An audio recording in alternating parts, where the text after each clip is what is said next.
Hello, everybody. Is the hammer finally starting to drop? Brady, Smigiel, and Tariq Boney committing to Michigan. Season predictions and more coming up next on Michigan Wolverines Live.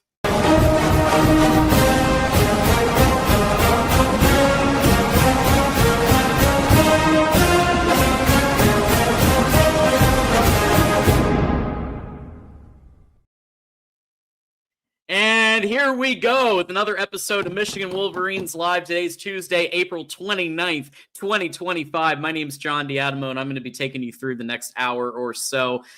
It's our 197th episode. That's right, folks. We are getting so close to 200. Can't wait for that. You can follow me on Twix at John D'Adamo. We are coming to you live from YouTube. We're coming to you live from X, from Twitch. And on your commute, in the metro, in the subway, whatever you're up to, running relay races, you could listen to us on audio on Apple, Spotify, Amazon, and iHeart. And if you do that, go ahead and leave a rating or review and make it 5 stars. That would be really awesome. As you join us, go ahead and hit that like button, subscribe, share with a friend. It only takes a second to hit the like. Subscribe, hit the bell, and let a friend know that we're going. Even if it's a message board, if it's a Discord chat, if it's a Facebook group, whatever, just throw the link in there. It just takes a second. It encourages people to join us, and it would be very appreciated. And last but not least, if you have a comment or question for us, the way that it's going to be on screen is if you super chat. So go ahead and leave your comment, your question, and super chat it, and we will put it on screen. That's how you get your question asked. That's how you get your comment up on the screen with the super chat. All right, it's time to bring on my co-host and the guy who's here every Tuesday and every Thursday, bringing the Michigan content. TJ Ronin in the house, doing the damn thing. You're multitasking. You've got so much going on, but yet you're here making it happen. How you doing, TJ? Closing deals with clients before the show. You know how we do it, John. But yeah, man, great to be here. Looking forward to the show. We have a lot to talk about. The hammer has come. Always coming, never not coming. Ain't that right, B-Dub? And so the hammer has dropped a little bit. I'm sure there's more hammers to come, right, Buckeyes? But yeah, we'll get into that.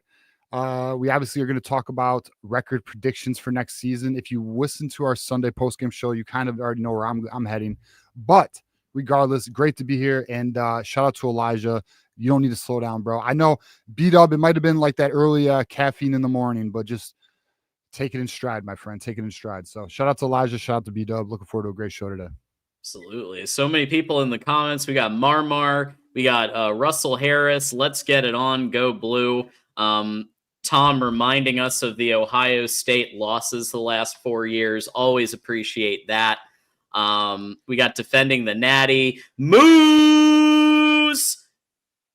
And so many more. Aaron Burke. And even the first super chat of the night already from Elisha. So thank you so much. And Fred Moore drops the ball more than the hammer.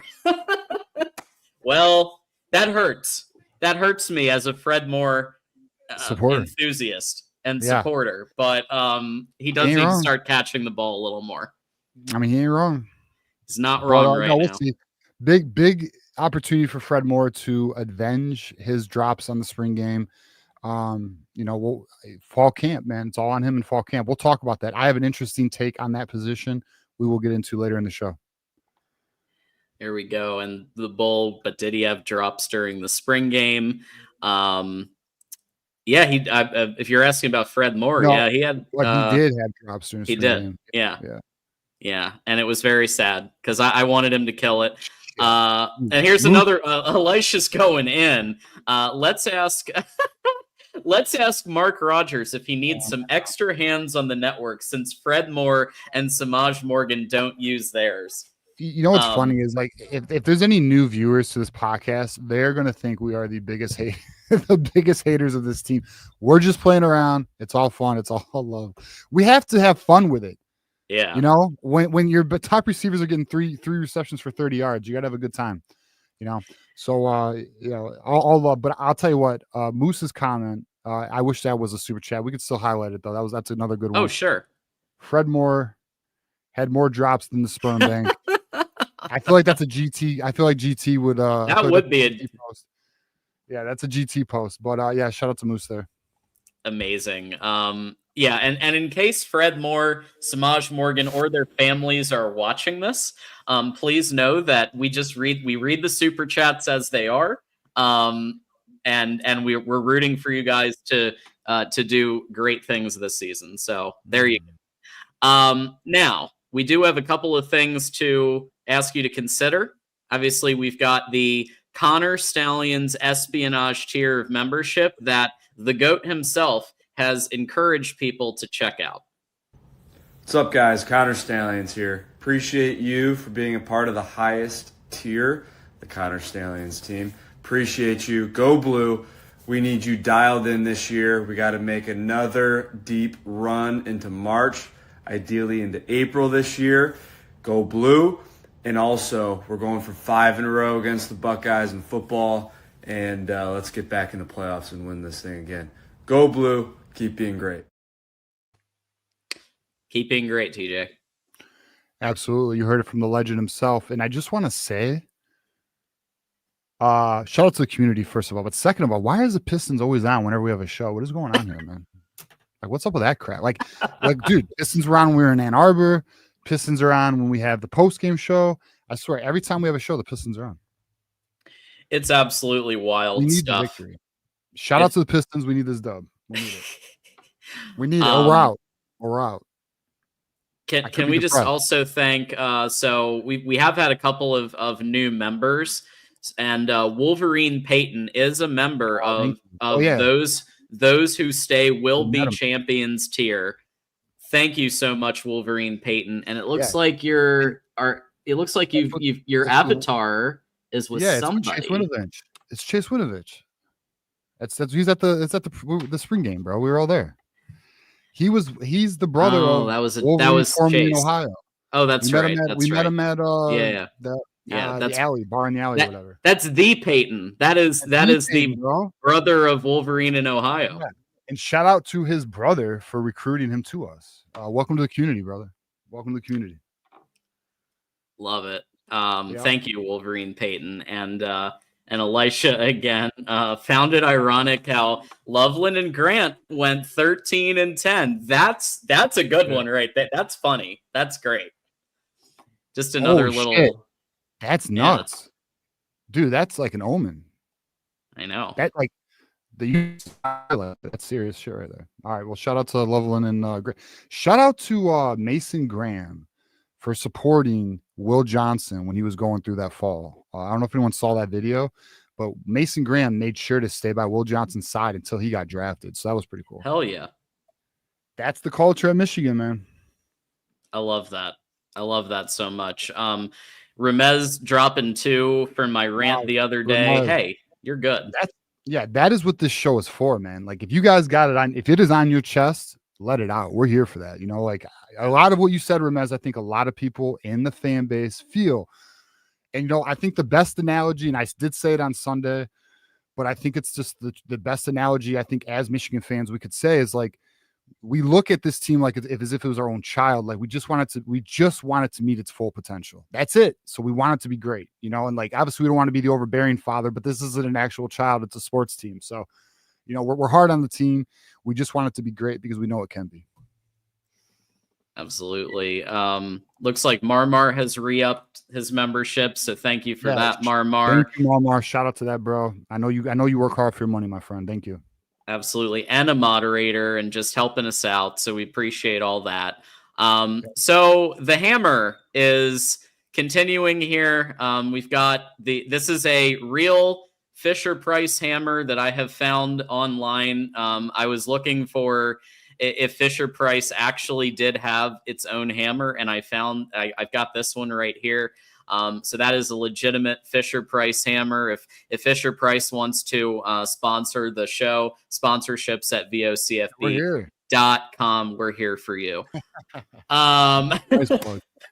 So with that said, the NCAA has issued show cause punishment to former defensive coordinator Jesse Minter for 1 year and Steve Clinkscale for 2 years. Steve Clinkscale for admitting to providing impermissible benefits to prospects and their families during their recruitment. And so basically failure to cooperate, but then he did acknowledge the violations. So that was the one that was primarily kind of focused on in a lot of the articles here. Minter for impermissible early communication, which, as we know, a lot of schools do all the time. Everybody. Everyone deserves a 1 year show clause because everyone does that game. Yeah, just give everybody. Yeah, exactly. Give one to literally everybody in college athletics. Yep.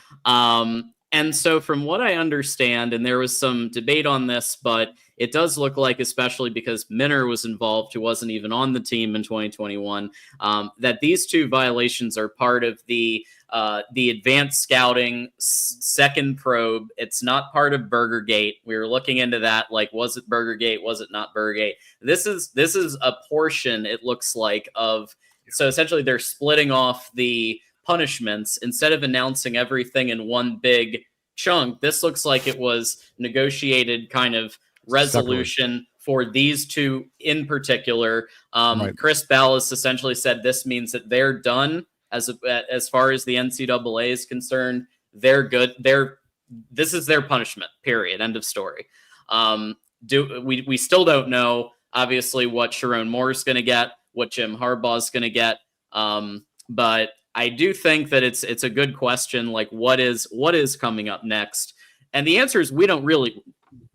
I don't have any inside intel here. What I do think is that anything that goes beyond the Jim Harbaugh imaginary punishment situation, like if anything that affects the current 2025, 2026 efforts, I do think that they actually may challenge it.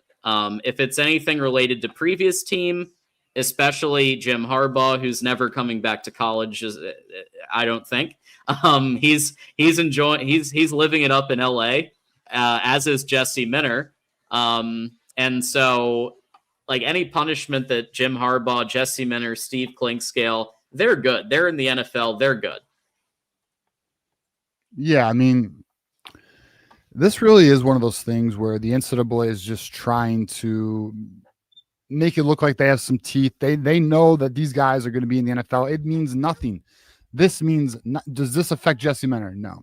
Does this affect Clinkscale? No, not at all. You know, and then I think one of the contingencies were for Steve Clinkscale, if he were to come back to college within the 2 year show clause, he has to sit out half the games. So it's really a 1 year, but at the end of the day, all bark, no bite so far. I'm sure I did not look at what the rival message boards were saying. I mean, I don't know, maybe they think I'm sure Buckeye Scoop rallied the troops and acting like this is, it's the beginning. It's the beginning. No, this is really a nothing burger. And at the end of the day, not worried about it. And just a slap on the wrist. I mean, it's not even a slap on the wrist. This is of zero consequence, right? So we'll see, what does this mean for the remaining portion of the investigation. But I guess what you could say is we're getting there. We're getting to the conclusion of the investigation, right? So I did hear that there is a belief that this will be resolved right before the season, of course, Of course. So, that's what they think will occur. So we'll see. I mean, that's hearsay. I don't know for sure. I've heard it in some circles, but yeah, I mean, I don't know. It is what it is, man. Like, at the end of the day, like this is if anything, it's entertainment value for us right now. I don't see how I don't know. Have you seen what any of the rivals have felt about this? Do they feel it's fair value? Do they feel like we're getting cooked? I don't know. I haven't really paid attention to it. I've just been too busy lately. I mean, every day that they can talk about this, they do. Oh, of course. So I mean, I'll be honest, I haven't been like keeping up on my Buckeye scoop, but I would be shocked if today let's say, yeah. But I mean, yeah, there it is. Massive Michigan coaching sanctions. Ooh. Hammer coming. What a buzzword. What a buzzword. Massive. Big shock there. Big shock. He got his dictionary for that one. So massive Michigan coaching sanctions for two coaches who will never coach college again. Or at the very least, if they do, it'll be after the 2 years, and I don't think they give it. You know? Yeah. So these are effective immediately. So in other words, like they're going to be in the NFL. Minner's good. Like, because Minner could come back to college after next year and be a head coach in college if he wanted to be. He'll be a head coach in the NFL. I mean, he has one of the best defenses in the league. I mean, it's really, again, it's more, it's a facade. It's got no substance, you know. It's whatever. It's what it is. You know, I wonder what the good old Red Cedar message board is posting about. You know, I'm sure they had a good time with it, but yeah, man. I mean, it is what it is. At the end of the day, it is what it is. I'm curious. You know, I have seen some concern. Well, if they're giving show clauses to these guys, what does it mean for Sharon Moore? You know, but we'll see. I'm of the belief. Well, one reason why I'll say this. One reason why I believe there's two reasons actually why I believe they settled this separately is because one, these guys are no longer on the team. They're in the NFL. It's obviously easier to get a resolution there, right? Mm-hmm. The other reason is because if they tried to pull something like this with a Sharon Moore, Michigan's going to fight it. Michigan's going to say, okay, you know, who are your witnesses? What is their credibility? What evidence do you have? It's going to court, you know? So they're getting the low hanging fruit out of the way, and we'll just have to wait for the rest of the resolution of the investigation. Absolutely. I think it's great fodder for Ohio State podcasts and Spyro, you know, trying to forget the fact that his team's gone 4-8 the last couple of years. And you know, and so they've got a nice juicy bone to talk about today, with two coaches who aren't even coaching college anymore. Congratulations. And I you know, they're having their happiness. And it is what it is. But we'll see what happens next. I mean, the punishments for Connor Stallions, Sharon Moore, Chris Partridge, and Denard Robinson are all still in talks, and that those haven't been revealed yet. Connor Stallions has lawyers. He's ready to go to court. Yes. Because I think this, if anybody, this impacts him. As somebody who wants to coach in college, this impacts him more than a lot of these people. Exactly. So I'm actually in Red Cedar message board right now. Jesus, I last was on this message board on page 2158 there, and that was in April. That was April 22nd. It is now April 29th, and we are at 2174. So they've been cooking. For those who don't know about the Red Cedar message board, it is essentially MSU's safe space to complain about all things Michigan and cry together and hold hands. So, I don't. We could share this actually because they're talking about it. Just all right, fuck it, we'll share it a little bit. Yeah. So for those who don't know about this message board, if you want a good laugh and you're bored in a doctor's office, or I was gonna say if you're stuck in traffic, but never mind. Don't go on your phone in traffic. But actually, hold on. One moment. All right, I'll get it.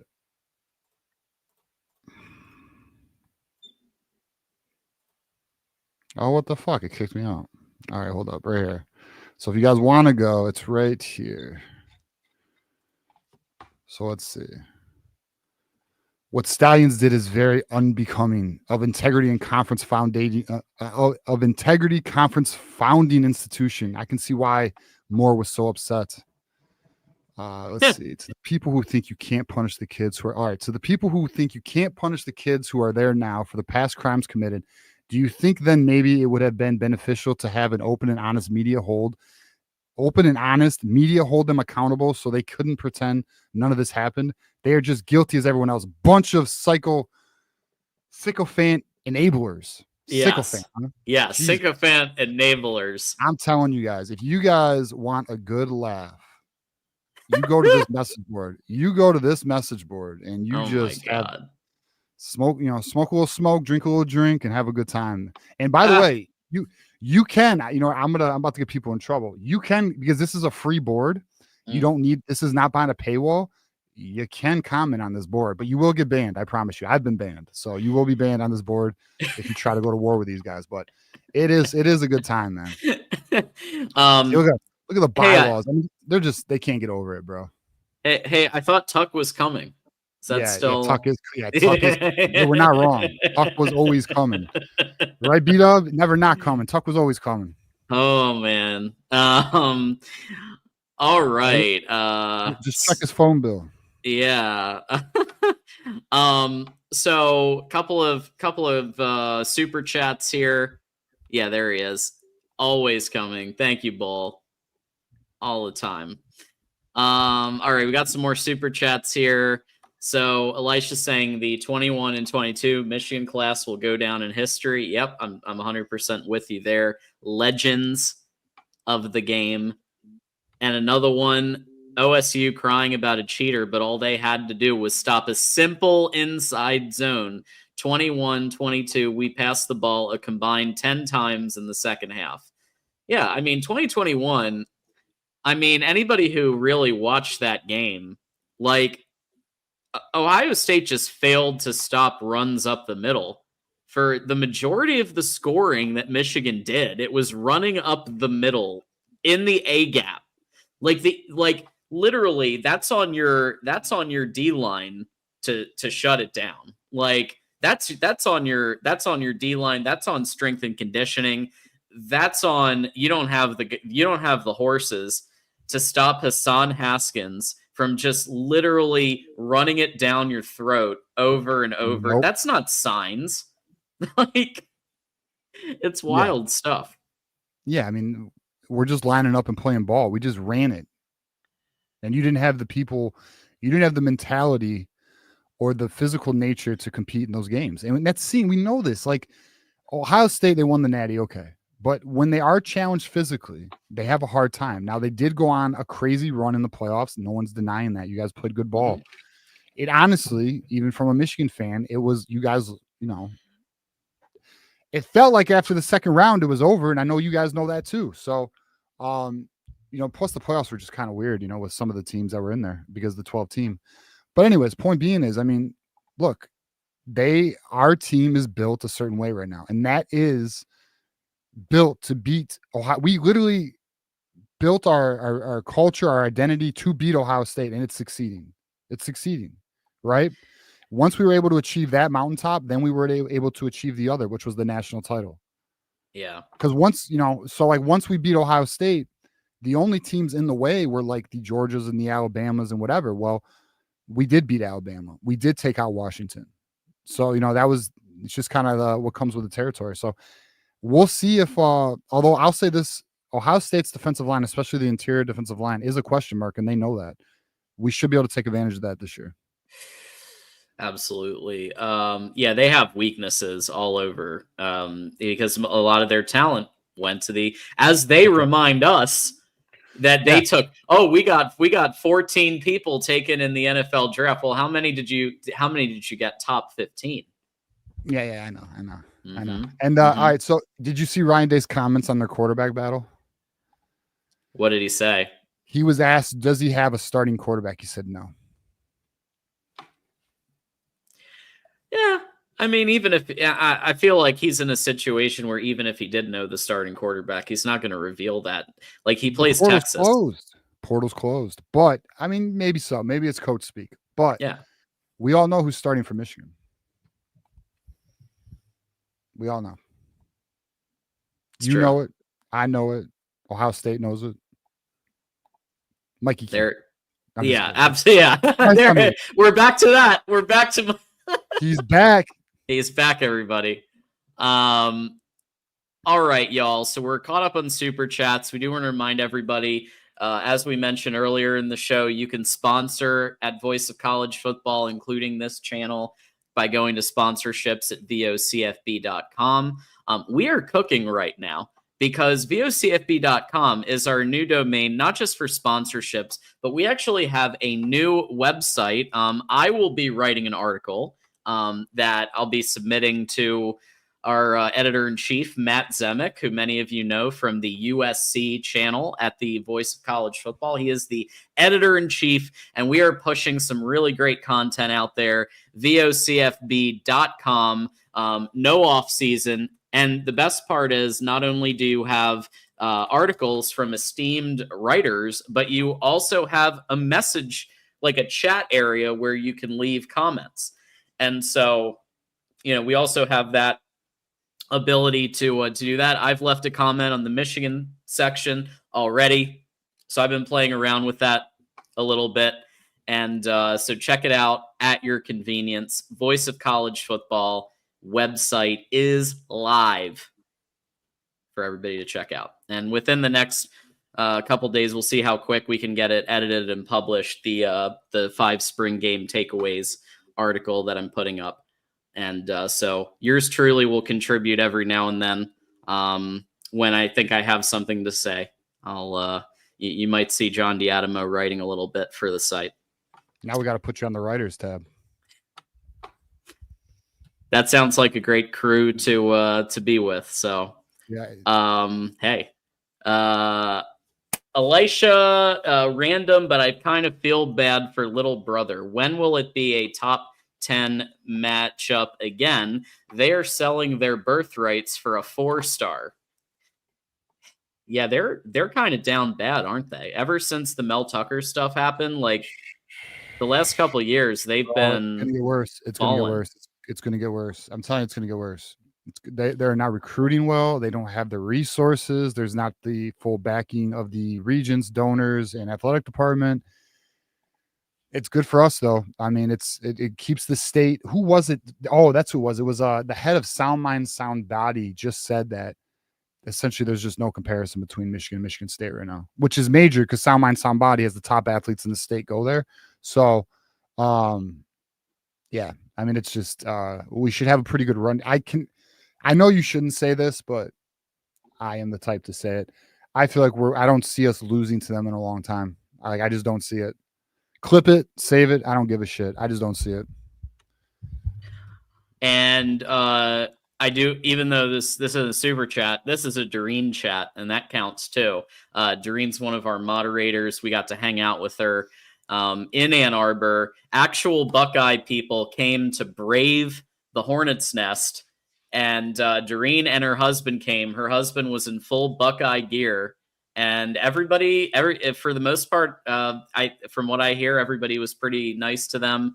The occasional boo when as expected when you're wearing Ohio State gear to a Michigan spring game. But for the most part, it sounds like it went well. And Doreen saying, "Marmar, I love y'all more than many Buckeye podcasters." So that's a big statement right there. One thing I want to point out is her blue glasses. That's not a coincidence. Not a coincidence. She knows. Whoa. She knows. We know. I know. Listen, I also on her podcast rankings, I know where we really rank. Oh, snap. It's not 5. Red alert. There is there a transfer portal happening here? She did say she's an independent on the live broadcast. And who has the best stadium? Best bathrooms. She kept mentioning the bathrooms. The bathrooms, the stadium, the whole shebang, bro. Yeah. Too bad she didn't get into Michigan, you know? Damn. I would have got that one. 3? Whoa. Okay. Damn, well, said it publicly. All right. Wow. There we go. Yes, we are 3rd, which is a big deal. Well, appreciate you, Doreen, for being very honest with everybody. That is a big deal. Just made me feel like I just closed the big sale. So there we go. Now we just got to get you to commit to us. We gotta let the Buckeyes go. Maybe after her daughters aren't there anymore. So maybe a year of that, we'll get her. The Bull is reminding everybody that we have released a Michigan mock draft. which he says it's comedy gold. GT stole the show. Yeah, GT really came on as the NFL draft analyst and crushed it. And I it was really, I listened to a lot of it back. It was pretty funny. So some of the stuff was really funny. So yeah, that's the kind of stuff like we were kind of almost like cosplaying as like, like, because the Ohio State Buckeyes, that's how they actually are. We were joking. We were doing our best Buckeye scoop impression. Yeah, like that was funny. If you're a Michigan fan and you want to just have a good time, the Michigan mock draft, which we uploaded on Thursday last week, is available to check out. It is 2 hours, or I don't know, maybe it's like an hour and 20. I don't know. It's fairly long, hour and a half. But really, the first like 15 minutes, you'll get it. You'll see where we're going with it. So first 10 picks, you'll know where we're going with it. Exactly. And I will say, by the way, Bull, it's appreciated that you super chatted this, by the way. Like, that is a big deal. Not only is he promoting our content, but also contributing to promote our content. And that's next level stuff right there. That's a leader and best right there. Absolutely. All right. With that said, let's get to this. So TJ has released a video on this as kind of a breakdown. Yeah. But Brady Smigiel, so Smigiel is going to be on the quest for a ring at Michigan. So definitely check out this highlight tape. This guy is getting added to our quarterback room. I think is a big deal. Beating out teams like Washington, beating out teams like South Carolina. This is a 6'4" quarterback, so it's the right build, the right frame, the right height, to be a significant threat to Big Ten teams if his number's called. Yeah, so I did the player analysis on Brady Smigiel, and I'm telling you right now, I think he is being slept on hard by the fan base. And he is, for those who don't know, he is, I believe, the 8th highest quarterback commit to ever commit to Michigan. Okay, this is a big time player. This is a big time player who had 49 touchdowns to just 3 interceptions. Okay. Very accurate, all 3 levels, has the ability to drop in the bucket, has the ability to throw it into windows. One of his most underappreciated abilities that I've not heard anyone talk about. I really haven't. But when we were doing the player analysis video, we were highlighting it. He throws his guys open, literally releasing the ball while there's a defender there, and his receiver is not even past the defender, which is such a rare skill trait or skill set at this level of football. Like, I'm telling you, I think we're sleeping on him. I think the fan base should be more excited about this pickup. And who was I talking to? There was somebody I was talking to. Shit, I don't remember. But it was essentially, I was saying, like, it's almost like the fan base expects every quarterback to be Bryce Underwood. That is extremely unrealistic. Now, I know someone might be saying, no, not necessarily Bryce Underwood, but maybe more dual threat. They don't need to be dual threat to be great. This kid is versatile enough. He maneuvers in the pocket. He has the ability to escape. Like right now on this play, like, is he a burner? Absolutely not. But does he have the ability to extend the play, buy himself time, make the completion, make all the freaking throws? I mean, his arm, this is the opposite, in all respect to what I'm about to say here, the opposite of Jaden Davis, okay? His mechanics are polished. This is a polished passer. This is not somebody we're going to have to worry about. See, there you see him running again. But this is not somebody you're going to need to worry about in terms of, like, their ability to throw the ball. This kid can throw at all 3 levels, has good velocity on his throws, very good decision maker. I know, Juju, I know how you feel. My friend, I just think this is, I mean, high floor. I don't see why this kid couldn't be all Big Ten. You just saw what Kyle McCord did, didn't you? At Syracuse, like this is an NFL quality quarterback, guys. Like, this kid will play on Sundays. I don't know. I'm a fan of it. So just quote me down. I'm a big fan of this kid. I do believe he will play after Bryce Underwood. And he should, if they redshirt him his freshman year, then he'll have 3 years of eligibility. Yeah. Once he's ready to play. So that'd be fantastic. So you sit and learn from Bryce Underwood for maybe a year or two, and then it's your opportunity to win the job. I mean, it's he like, to do this, you've got to know that you're probably not going to be playing game 1, snap 1 of your first year. Like this is, I'm sure someone has sat him, like, you'll have the opportunity to always compete. But at the end of the day, like, they're going to be playing most likely Bryce Underwood for at least part of his tenure, right? Yes. I mean, all right.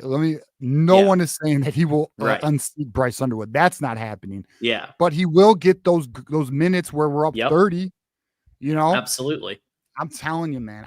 I'm actually very high on Brady Smigiel, and I think one of the reasons we need to be excited is, one, this extends the trajectory of the quarterback room for Michigan, but this also gives us the security in one of the most important positions that allows us to build for the future, right? So wide receivers will want to play with this kid. Now, I know we have a wide receiver situation where we have to prove to these kids that this offense is different, which I believe we will.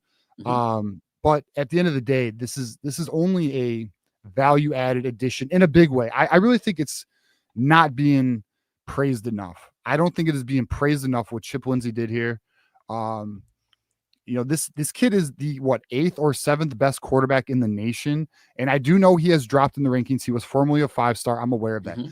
But one of the reasons he's dropping is because, again, this era of college football, and you may disagree with me on this position, and if you do, it's okay.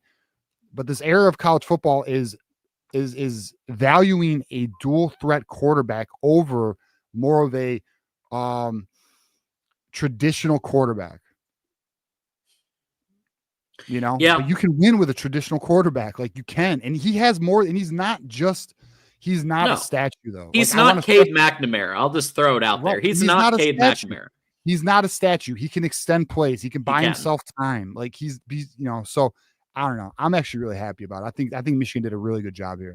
Like, here's the thing. Is he going to JJ McCarthy his way to a crap load of running yards? Of course not. But you know what he is going to do? He's going to stand in the pocket. He's not just going to give up at the first sight of pressure. And if he needs to extend his play, he has the ability. You saw it on the film multiple times. When the pocket breaks down, he has the ability to run, especially to his right, and extend and find a receiver. And that's a valuable trade in today's ball, because you have these receivers out on islands. Like, we're playing spread football here. So we're spread and smash is what we're playing. And so Brady's going to be able to, and also let's just remember this, his name's Brady. So it continues in the storied tradition of Michigan quarterbacks named Brady. 7 Super Bowls coming up for him. You never know. Anything's possible. Yeah, I mean, he might be the next one. But now an individual did ask a question, and I do want to hit on it, is what does this mean for Trey Taylor? I don't, I want us to go after Trey Taylor, but there just appears to be, Chip Lindsey just does not seem to be as high on him. I think Trey Taylor I like Trey Taylor. I don't know. I think what would be really great is if we got Brady Smigiel, then you get Trey Taylor for 27, then 28 you get Donald Taborn. You're good till 2031. You got to me, Trey Taylor is not Bryce Underwood, but he has those abilities. I don't know. We'll see. Maybe things will change, especially the way the Rider Lions things are trending. It's very heavy USC. BYU's number 2. We're not number 2. We'll see. Maybe Chip Lindsey will adjust his. I'm sure obviously he will adjust his approach, but they really were all in on Rider Lions. Yeah, and obviously Trey Taylor, friend of the program, he's gonna go somewhere great, and it just looks like Chip Lindsey isn't as high on him as Kurt Campbell was. And that's just and each guy comes in and is the offensive coordinator. They're going to have their people. They're going to have their favorites. Maybe he goes to Nebraska. Yeah, because Dylan Raiola eventually is probably going to go to the NFL. He just did a surprise visit to Nebraska. So surprise. Yeah. He might be the quarterback in like 4 years. That's cool. We got Courtney here. Appreciate you as always. And Courtney's here. Do a cartwheel. Do a cartwheel.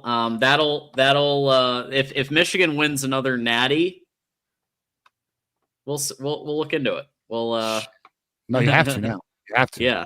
Yeah. There we go. All right. So with that said, it's not just Smigiel. It's not just Smigiel looking for a ring. We got Tariq Boney, who is committed. And Tariq Boney, for those who haven't really read up on Tariq Boney, a couple of the things to know about this guy. He was sought after. He's the number 6 player from Washington, D.C. Let's go. But also had offers from Georgia, Auburn, Penn State, Tennessee, A&M, Washington, Wisconsin. So maybe somebody who's a tad underrated, because when it's that many schools who are interested in a player, that's somebody with some talent. Like Georgia doesn't go after an edge rusher for no reason. Yeah, so Michigan feels like they found a player who has a lot of a high ceiling. So do we have the huddle of Tariq here, John? Yeah, I just had to run through a bunch of one-off highlights, but I found it. Okay, so so if we check him out here, the kid plays with a high motor, So I did not play. The video's a bit choppy. I wonder why, but I did not play. I did not do a player analysis on Tarik Boney because the video is better now. Because just the commitments happened so quick and I was out. I was out. I wasn't able to get back home. But at the end of the day, what we have here is a player who is a ball of clay. But you can see the potential. He actually has good get off. He's obviously faster than the offensive line he's going against. Just look at his get off though. That's actually the biggest, and I think that's what Michigan likes most about him is he has a quick first step. So look at his first step here, and he's just going and he's getting around. He has some bend. Michigan feels like they have an underrated guy here. They feel like this is a kid who should be ranked higher. He definitely has a physicality and a motor, bro. I'll be real. You know who he kind of reminds me of? Who's that? Chase Winovich. Chase Winovich is what he kind of reminds me of. He plays with that motor and that energy, man. It's just, he's not the biggest edge, but he's got that damn motor, bro. And he's not the most polished. I know he's not ranked the highest, but I think Michigan got a good get here. This is the type of player you build your class with. These type of players are the ones, when you get kids like these, the ones who are slept on, the ones who are, like your Kenneth Grants, who are borderline 4 stars, 3 stars, Mason Grahams, who are low 4 stars. Now they're first round picks. These type of kids right here. I could see this kid really developing and being an impact player for Michigan. Yeah. And look, Juju mentioning he's going to be in a loaded room. It might take a few years for him to crack a role. And I see that point. It's valid. But number one, Michigan is going to want players in the 2 deep, the 3 deep right away. And then this guy, look, with his abilities, anything's possible. You're seeing some players, and we're going to talk about the spring game and maybe some people that might be emerging for starter roles that we didn't really have, as like Tevis Metcalf, for example. I think he might be contending for which I don't know if anybody had that coming into the season or coming into this. But he's looking really good. Tevis Metcalf is backup. He's battling Josiah Edmond and Shamar Rose for backup corner. Yeah. But we'll get into that. We'll get into some spring game breakdown on that. But all right, so if we look at the same position, Juju, Keyshawn Bennett just left. He just went into the portal, right? So there's actually not a lot here. The player who's ahead of him is Julius Holly. Tyler McLaurin will be gone. And then we have TJ Guy. There's not a lot at the Sam position right now. So not saying he's going to start his freshman year. That's not going to happen. You're probably right. He's probably not going to have an impact his sophomore year. But yeah, his junior, senior year, or his redshirt sophomore year, yeah, I think that's when you see him make you see him make a move. Absolutely. Looks like Marmar is standing on business in the comments here. We got Nick also thoughts on, yeah, we're just gonna, well, TJ, you can answer if you want. I mean, thoughts on spanking bedroom. I'm pro spankings as long as it's, hey, consensual, everybody's cool with it, then I say go for it. But also, I think the best spankings are the ones you deliver to the Buckeyes every end of November that Michigan has delivered since 2021. So that's what not wrong. That's what's been happening. So so the Buckeye that's currently in chat here, that's been going off. Take that. Is that who Marmar's going after? Yeah. Okay, yeah. I didn't even see it. I'll be honest. I don't see the chat all the time. So shout out to Marmar. They're holding it down. Yeah, absolutely. All right, and then we do have. I know you also wanted to touch on Leo Delaney, who has released his top schools at this point. Yeah, so Leo Delaney put out a top 4 where he's going to be, and his commitment date. His commitment date is going to be July 11th. His top 4 schools are Clemson, Penn State, Tennessee, and Michigan. Michigan is the considered favorite. They even have some predictions in some. I'm not so sure if it's crystal balls or I know on 3. I believe Ethan McDowell has a prediction in. I'm not so sure if there is on the 247 side. There might be, but.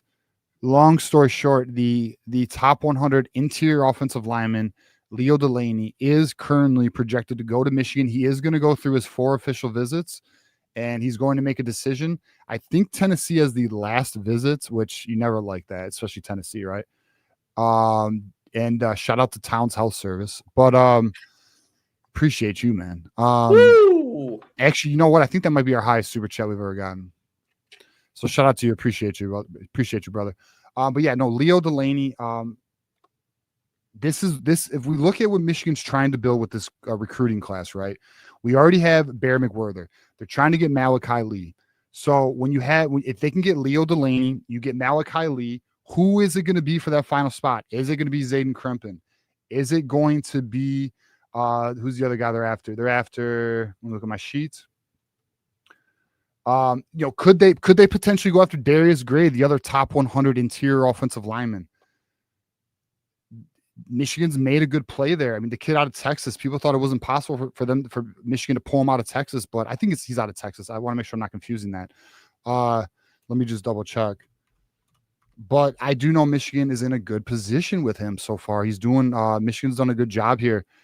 Oh, I'm sorry. It's Virginia. I apologize. But he is ranked 29th in the nation, 5-star, number 2 interior offensive line. My apologies on the Texas. Zayden Krimpin's out of Texas, so my bad. I switched that up. But Darius Gray, Michigan has made some traction here. We'll see. I believe E.J. Howland, I know people aren't the biggest fans of E.J. Howland, just had a video of him where he's, just giving a shout out to Michigan Nation. But, Michigan is my concern, this class, offensive line, we're gonna have a very good class. No concern there. Right now for me, it's linebacker and wide receiver only because we need to see Michigan land some top dogs like Travis Johnson, potentially Calvin Russell. Word is Smiegel's working on Calvin Russell. Nice. We didn't talk about that, but yeah, we'll see. Calvin Russell's I think the 3rd or 5th ranked wide receiver in the nation. So we'll see. Michigan's putting in work here. Now, one thing I want to, so before we close out the recruiting update, John, one of the things we talked about is Michigan's not giving exact numbers yet because they want confirmation on what the layout is going to be once the House bill is settled and all of that. Well, there's a bit of a hiccup, and this is why Michigan is playing a conservative approach right now. The judge who's dealing with the House, ruling over the bill, she apparently wants it to where they want to do like 105 roster limit. Well, she doesn't want like 20 kids on every team being thrown on the street. So I don't know the resolution, but this is one of the holdups right now. And because of this, revenue sharing is not going into place, which is why Michigan did not want to commit to exact numbers. So Michigan's probably handling this correctly. As fans, we want more signings, more commits, but we don't know. Like, we don't know when this will be resolved. We don't know when this will be settled. And because of that, Michigan does not want to make any aggressive moves before they know, because they don't. One thing Michigan, I will give them all the credit in the world for, they don't want to promise kids things they can't promise. Where you have schools like Miami with Elijah Rudolph, who just went in the transfer portal, not getting their NIL payments. You have kids from all different schools not getting what they are promised. Right. And Michigan is not in that business. Michigan stands on their word, and their word is everything. And that's one thing, as a fan of this university and the school, I can appreciate. Michigan stands on business. What they don't, they may be conservative sometimes, but they don't F around, Absolutely. I've been leaving this town's health services on the screen because it's does, I think, break our record right here. And he says, go blue. So we there was a time where we got a $500, and we did have to that did go back. But we have had a few hundreds, which shout out to everybody who obviously contributes. Whether it's $2 or 200, we appreciate everyone's contribution. Towns Health Service, want to give you a shout out, man. Appreciate you. Thanks for the contribution. It does mean a lot to me and John, so we appreciate it. It really does. Okay, so coming up next, so we've obviously talked about this subject quite a bit. One thing actually. Towns Health Services might like this. I do know that Towns Health Services is a fan of Johnny Olden. Okay. Johnny Olden is joining Michigan at the Voice of College Football for Thursday call-in shows. This Thursday will be his first show as my permanent co-host for the call-in show for the foreseeable future. So we're going to have a show. We're going to bring the heat. We were calling on all challengers who want to debate, want to bring the ruckus. We're here for. We're going to have a good time. Anyone who disagrees with me on any of my positions, of course, listen, we're not going to make you look like, we want to debate. We embrace debate. That's what we're for. And we're looking to have a good show. Hopefully the goal for me and Johnny is to make this the best call-in show in the whole entire Michigan sphere, right? So, and I think I'm quite confident we can achieve that. And we'll see how it goes, but we're looking forward to that. Be on the lookout for that. Thursday will be Johnny Olden's first show with the Michigan at the Voice College Football. Absolutely major. Congratulations on that. I'll be watching. I'll be supporting. I'm excited. And it should be a good time. Johnny is a great co-host, and I think you guys are going to crush it. So please support them every Thursday, 8 p.m. Eastern. And right there we go. Adamo and Johnny Olden in the house. The website, and you can find your boy right here. Where we are. There we go. So this is our website. If anyone wants to check out our website, this is the new website at the Voice of College Football. Take a look. Tons of articles. We're very excited about this addition to the network. Yeah, we are. Absolutely. That is awesome. Check it out Thursday at 8 p.m. Eastern for sure. Okay. So spring game, obviously we've now seen it. We went, we were there. We saw a lot of you. Yes. About a week and change ago. Then we watched it Sunday on film a couple days ago.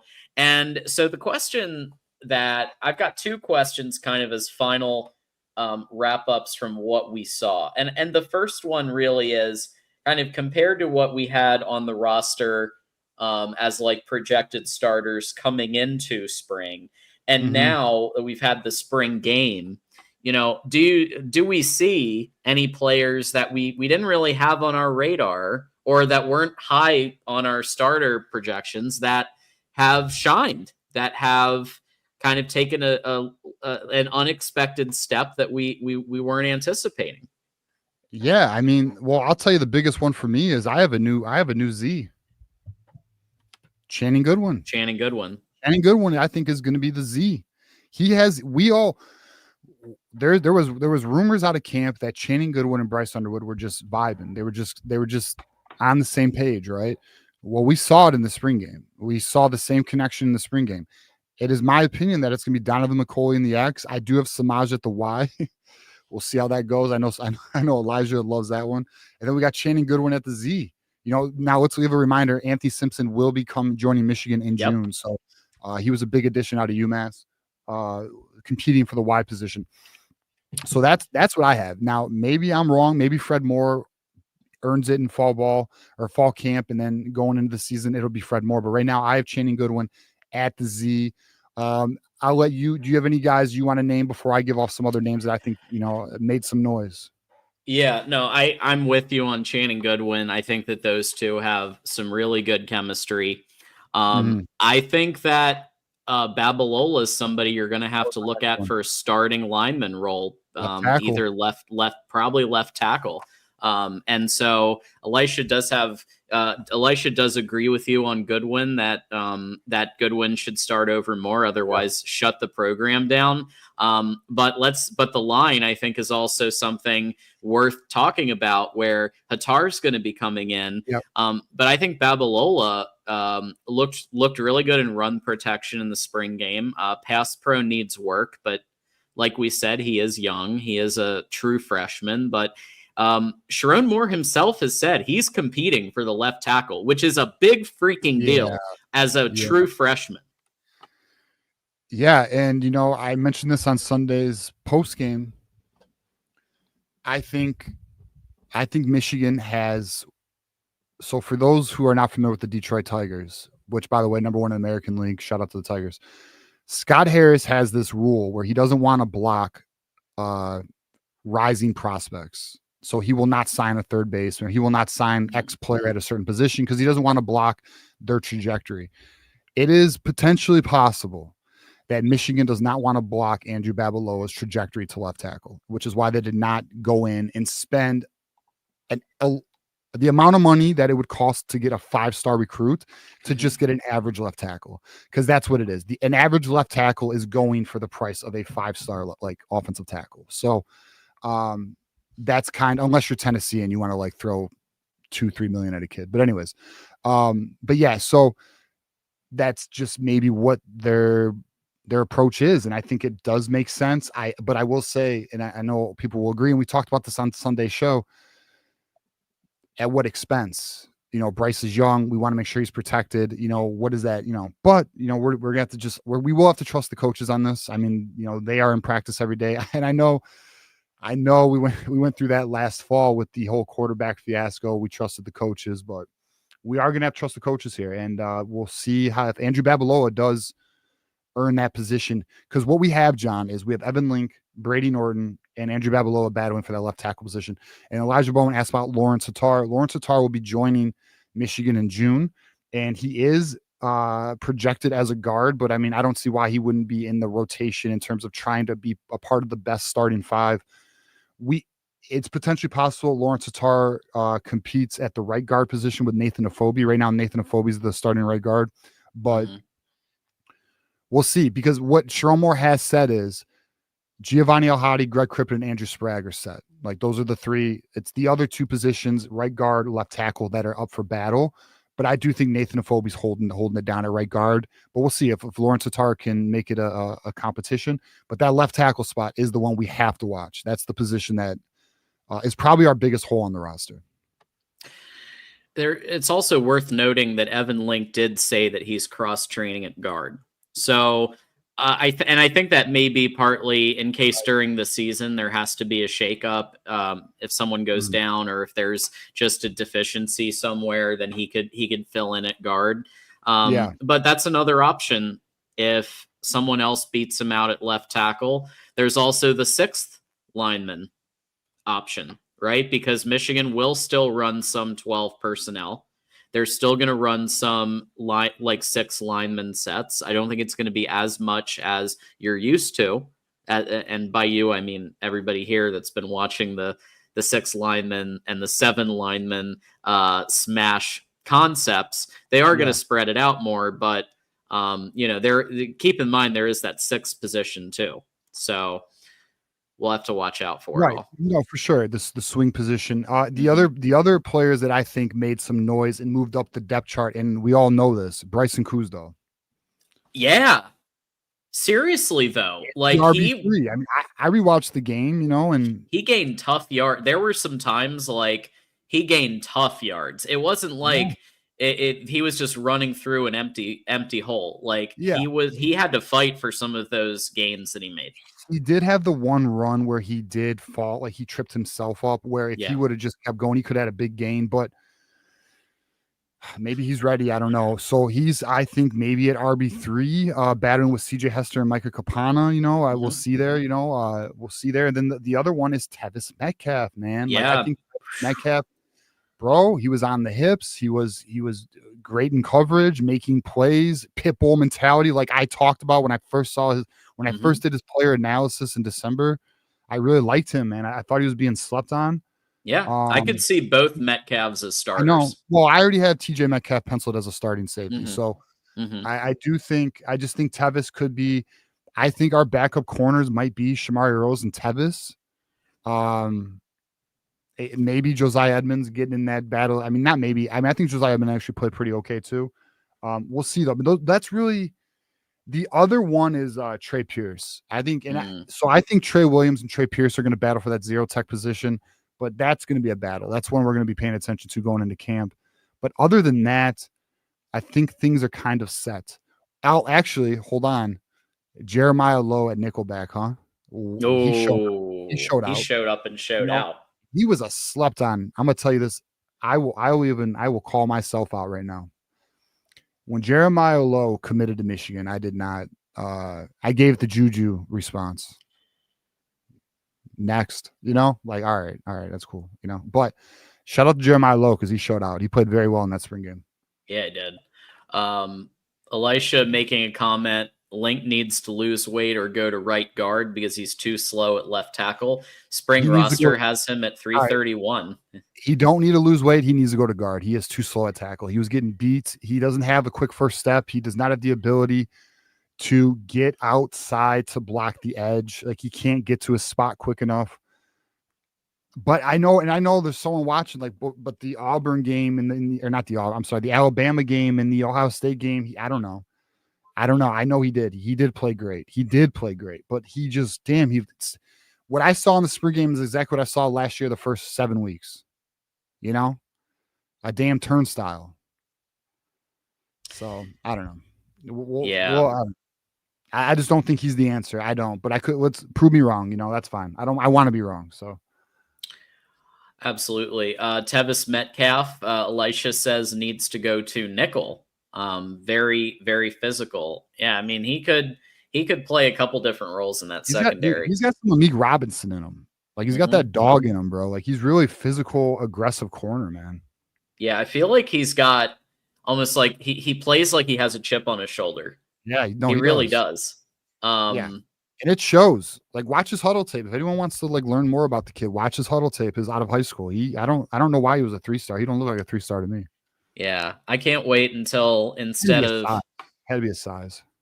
I can't wait until instead of picking off Bryce Underwood, he's picking off Sayin in the big house in November. That's get one over on the Buckeyes. That's what I'm looking forward to, because when I saw that interception in the spring game, I was just thinking of Julian saying, Ohio State getting clowned by this guy. Juju. If Lowe, I love this community. I just want to say that Lowe looked so good. I mean, he earned the right for another look at least. But I just want to say I love this community, man. I just love how savagery everybody is, But we have fun with it. All in good spirits, all in love. Absolutely. All for the betterment of Michigan football. For sure. And then, so I don't know if you had any other potential starter changes, but I do think that the season predictions, it's a tough call because we still do have some variables, right? We still have Simpson coming in June. We have Tarik coming in the summer. and there's going to be a little bit of, I think, shifting once some of the other players start competing. But I'd say we know like 80-90% of kind of what we have, and so as for me, I mean, because of the weak schedule, I think I do think a lot's gonna come down to, like, if Michigan pulls off the win in Oklahoma, in Norman, Oklahoma. If they do that, it could be I do think the ceiling is 12-0. I really do. Is the ceiling the roof? The ceiling's the roof. No. Wait. All right. But I'm gonna give my official. I'm gonna give my official prediction at 10-2, because I do think that Michigan's gonna drop somewhere. Oklahoma's the obvious one, but then, it could be Ohio State, but I think there's just some type of block that third base Ryan Day just has this Michigan block, and it's only going to get worse for him in 2025, having to face a real quarterback and a real offensive coordinator that actually knows what he's doing, as opposed to 2024. He has a downgrade at defensive coordinator with Matt Patricia, a pretty significant downgrade, I'd argue. And that's going to be a problem game for him at the Big House. So I think they're going to drop another. I think it could be USC getting revenge. It could be people are saying Nebraska. I just don't see it. I think Nebraska is just not good enough to beat Michigan, but it's possible. But one of those types of games, I could see Michigan dropping to make a 10-2 season. Yeah, so I do not see 12-0 at all, because the reason why is we have a young quarterback. Mistakes are going to happen. We have a new offense. I just don't think this offensive line is strong enough for a 12-0 season. I am at 9-3. I am at 9-3. But I agree with you with the Oklahoma game is going to literally going to determine probably the ceiling and the floor of this season. But I'm hoping 10-2. I want 10-2. We've had this conversation with the fan base. 9-3 is not good enough. But I just when I watch Bryce Underwood, I see a player with tremendous talent who is not polished. Like, he's not veteran savvy yet. Not that he's not polished, because he's actually pretty mechanically sound. He's actually quite a polished thrower, but he's just young. He's not 18 until August, So I feel with the youth at quarterback, the uncertainty at offensive line, the wide receivers not being a strong enough skill level. I think 9-3 is kind of where we are. But I'll say this right now: I do think we beat Ohio State. I feel we are going to beat Ohio State in that 9-3. Yeah. I mean, just like I honestly believed I thought Ohio State was going to win this time last year, I honestly believe Michigan is going to win this time around, because I just think Ohio State has lost, as they like to remind us, 14 players to the draft. They've lost some serious talent. They've lost, whatever you want to say about Will Howard. I do think that Julian Sayin is not a very good quarterback compared to even Will Howard. I think that's going to be a downgrade. And so, Jeremiah Smith can't paper over every problem. Like I keep hearing the Buckeye podcast. Well, Jeremiah Smith. Well, Jeremiah Smith can't fix everything. Okay. Like, there's going to be some downgrades, I think. And the defense, Matt Patricia is maybe one of the worst coaches of all time in football. And he is terrible. And every time you look at his defense, it's just he makes decisions like, what's he doing? I'm telling you, man, the Buckeyes have convinced themselves he's elite and he's great, and it's because they see our success with NFL coordinators and NFL systems. Like, they tell on themselves, bro. They tell on themselves. Like, they want to be us so bad, dude. Like, we got a NFL defensive coordinator. Yeah, but he's not good.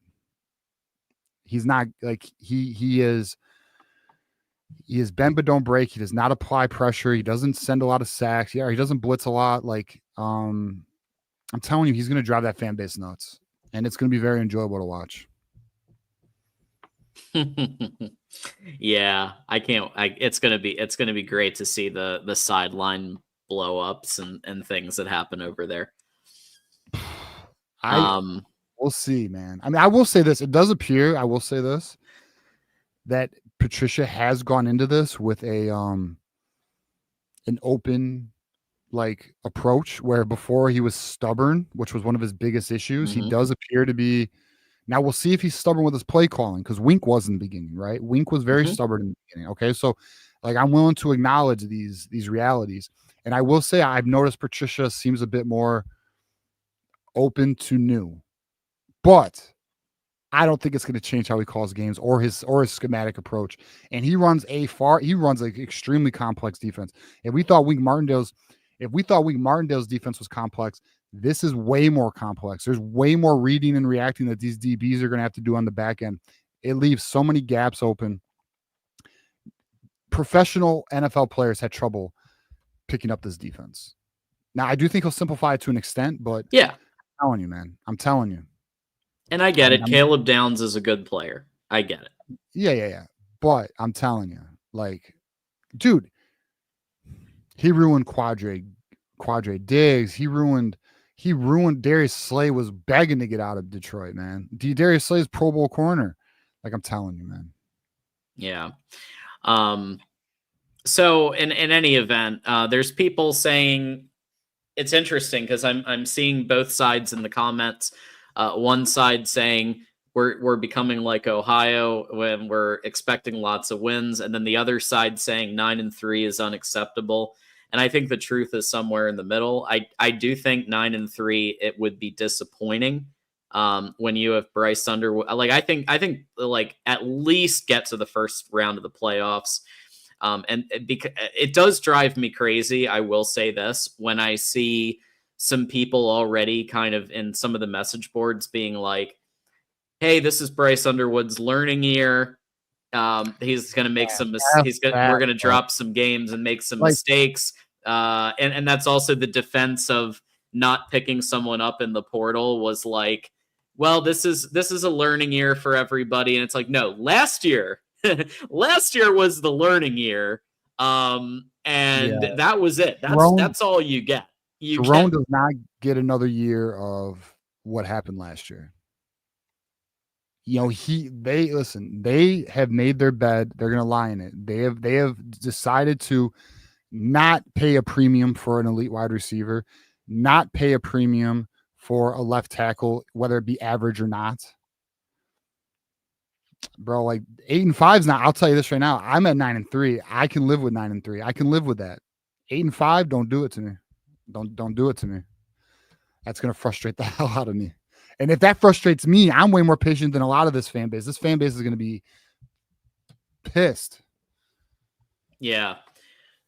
Well, if it's 8-5 and a win against Ohio State, I don't know. Yeah, I hear you, but I don't know, man. This fan base, like I had a call. I think it was a call-in show, and we had this conversation. Yeah, it was with College Football with Sam. We had this conversation, and I said, "Is 9-3 acceptable?" And like I swear, it was 80% of the community was like, "Hell no, no." So we'll see. We'll see. I mean, we'll see. Hopefully, Michigan surprises and does have that 10-11 win season. Absolutely. Yeah, I'm hoping for that 10 win, and maybe you win a playoff game, because I do think that if Michigan makes it to the playoff, I think Michigan at least could, because the thing is, like you're going up, you might be going up against a team like a Boise State that has like one good player, and you know Michigan could easily. I mean, look, if James Fraudlin can go as far as he went into the playoffs, like Michigan could win a game or two. Yeah, for sure. Moose Mama, be nice to Abdul. What are we doing here? Be good to my guy here. But yeah, just reading the comments. But yeah, let's hope for the best. College football playoffs. If we don't get college football playoffs, I'm gonna be pissed. Yeah, absolutely.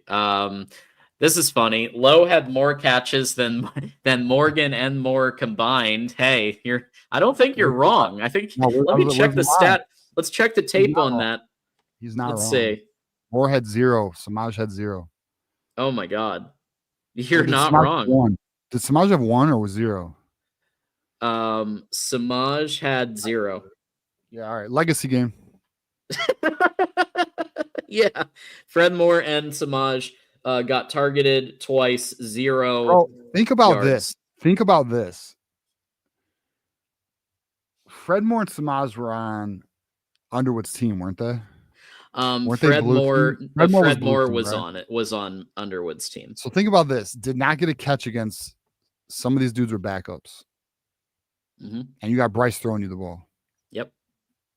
It's wild. Yeah, Jalen Hoffman and I'm not gonna hound on Shannon Goodwin kind of took the yardage. Pistons are up 10. Okay, there we go.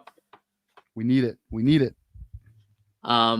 Someone else who I had at the tip of my tongue but didn't say earlier was Cole Sullivan. Just because I think we're so deep that he'll probably have more of a backup role, or a third string role. But like Elisha says, Sullivan needs to go to edge. Well, so they want to play Barham there a little bit. I wouldn't be mad if Sullivan got some Sam. I think that's not a terrible idea at all.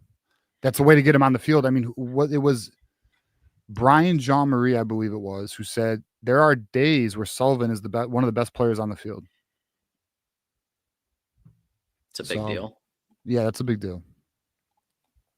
Elisha continuing on the train here, and we appreciate all of the contributions.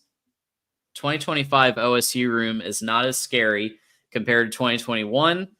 Olave Wilson JSN, 2022, JSN MHJ Igbuka, 23, MHJ Igbuka Tate, 24, J Smith Igbuka Tate. Yeah, I mean, look, the only one where I might argue, 20, yeah, no, because all of them had like your ex like alpha wide receiver, but then the supporting cast was really like they had their moments, like they had their catches too. So like, I do think 21 and 22 were in. 21's ridiculously dumb. Yeah. 22 is also pretty stupid. Yeah, they were ridiculous. 24 to be determined, right? We don't know what Igbuka is yet. But we know Jeremiah. We know what Jeremiah Smith is. He's elite. But yeah, we'll see. I mean, one thing for sure is they are wide receiver. Them and LSU are, in my opinion. Yeah, for sure. Yeah, that is the one position that I've been envious of. Like, how can we start to? I'm not saying we're going to get 5 stars all the time. I don't need to be Ohio State wide receiver good, but I do need to be like better than what we are. Like just one would change everything. So I don't think one will change because we had Nico, but we just didn't have a core. We didn't have a good system then. Well, that's what I'm saying. Quarterback speed and space, bro.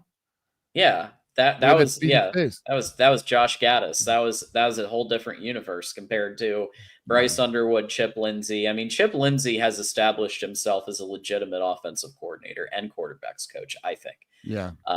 Not just what he did with Drake May, but if you just watch where like at every step, he has put together some solid offensive performances. And you mix that with maybe one of the best quarterbacks he's ever worked with, is I think, at least in terms of raw talent, Bryce is up there, and he will draw up deep passing routes for him. Like it's going to be a different offense, and like to have a wide receiver come in that not even Jeremiah Smith level, but even like Igbuka level would be. It would, and maybe after this year, someone at that level will consider Michigan if Bryce has a great season, and if we see a lot of passing yards. You never know. Yeah, I think it's one of those things where if Michigan can show what they want to show on the field, you're going to start seeing those commits October, November, December. Yep.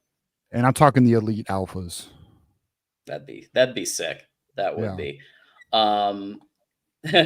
Has James Franklin hit his peak? New Ryan Day. Well, I mean, James Franklin, yeah, I mean he I'll had be real. a big year last year with his Ryan Mickey Mouse playoff Ryan Day situation. is ahead of James Franklin. Yeah, of course. Like, let's just James Franklin 100%. literally can't win the big game. Ryan Day can at least win some big games, just not Yeah. the game. James Franklin is selling fucking snake oil, dude. Like, I don't know. Like, he is a good recruiter, but like, bro, he is Yelling at fans.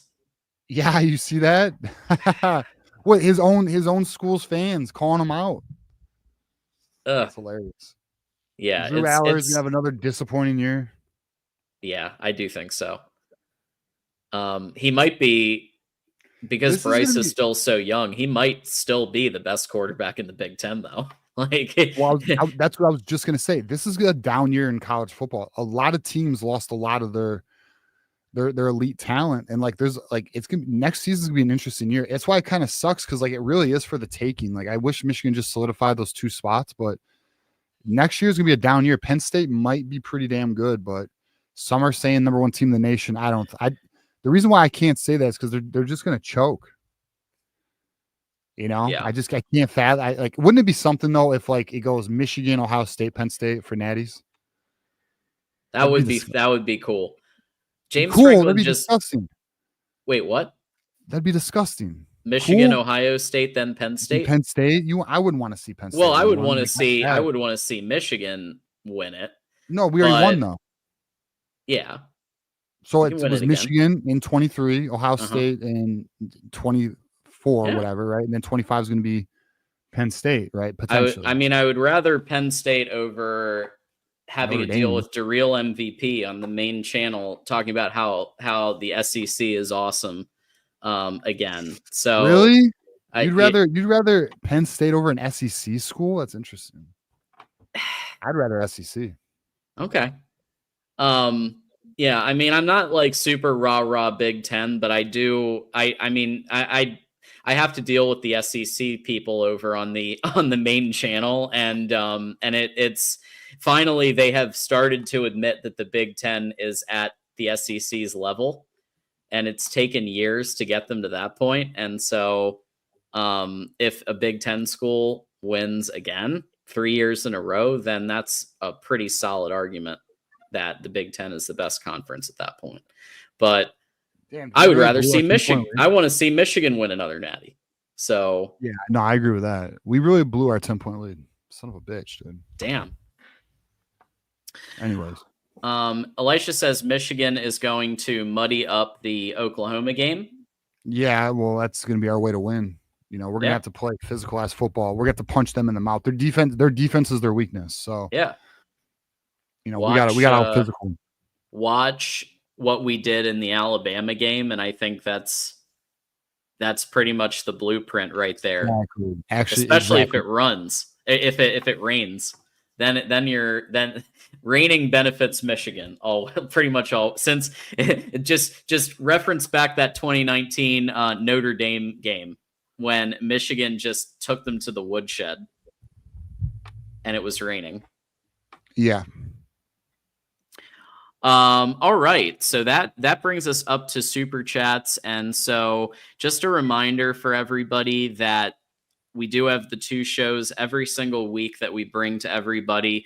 So Thursday is the debut of Johnny Olden Jr. for Michigan Wolverines call-in show live. So I'm very excited to be watching that. Thursday night's usually my date night, or one of my date nights. So I'll probably have it on, on the TV every now and then, but I'll pop in and say hi, but you guys have it. You guys are going to run with it. And it's going to be a great show.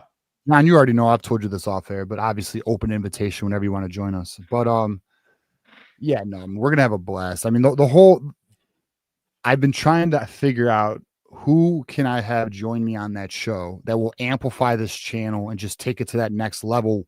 So this way, what me and you are building, John, we can then take it to that next level, right? Like one thing I'm proud of about this channel is I believe, and I think the facts prove it, we are the #1 Michigan community on YouTube. Like we have the #1 community. And when I say we, I mean us all, the chat, the viewers, us hosting the show, the people we have on the show, the call-in show, we literally we have a community of characters. We got beat up with no shirt. We got Marmar, who's repping Michigan all day, 10 toes down. We got Nick with all of his, slick ass shots. We got GT with all the, he should be a damn comedian. We got Elijah throwing all the haymakers at our wide receivers. And of course we got Moose, who has been the OG of the community for a long time, along with others like Blue Wolverine, Dependent Fanatic. Long story short, I'll forget somebody that I'm mentioning. Mm-hmm. But point being is we have an elite community, and I'm appreciative of that. So how do we take it to the next level? We bring Johnny Olden in this motherfucker. And bro, we are going to be, I'm telling you, because one thing about Johnny is he will go off on some Buckeyes. And so that's one of the reasons I want to bring him in. Shout out to Detroit Kyle too, because he's been a very important piece of this community. And Doreen, I'm sorry, I did not. And shout out to Louise as well.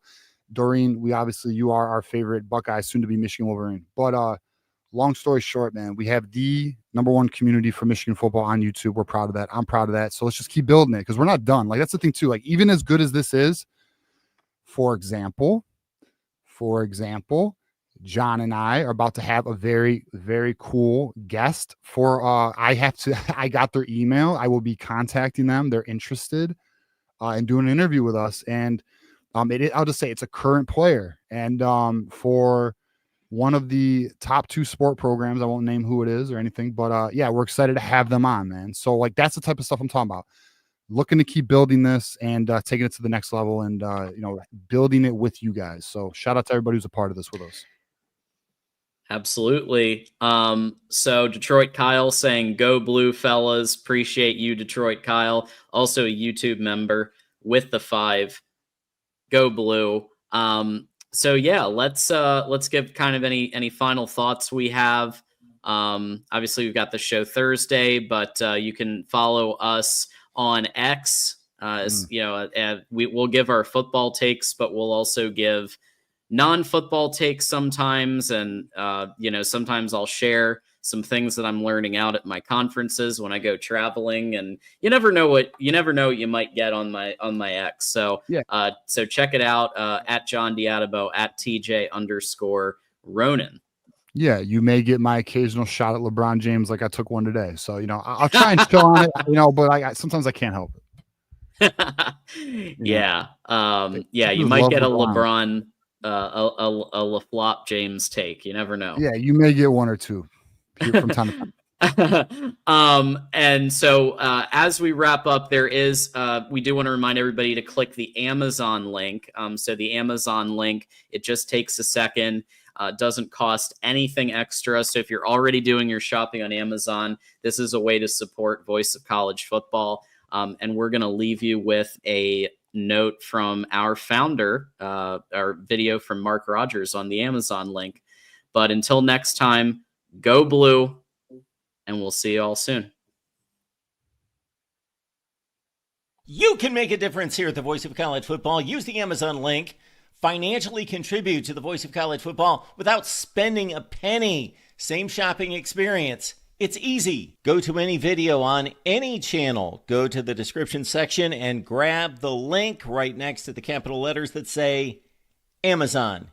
Use that link, and Amazon will instantaneously convert to your account, settings, history, everything intact, just like whatever link you use right now. No difference. Pay no attention to the product that you see right there. Just go search what you want. Don't forget the Amazon link. Thank you for your support. Sincerely, the Voice of College Football.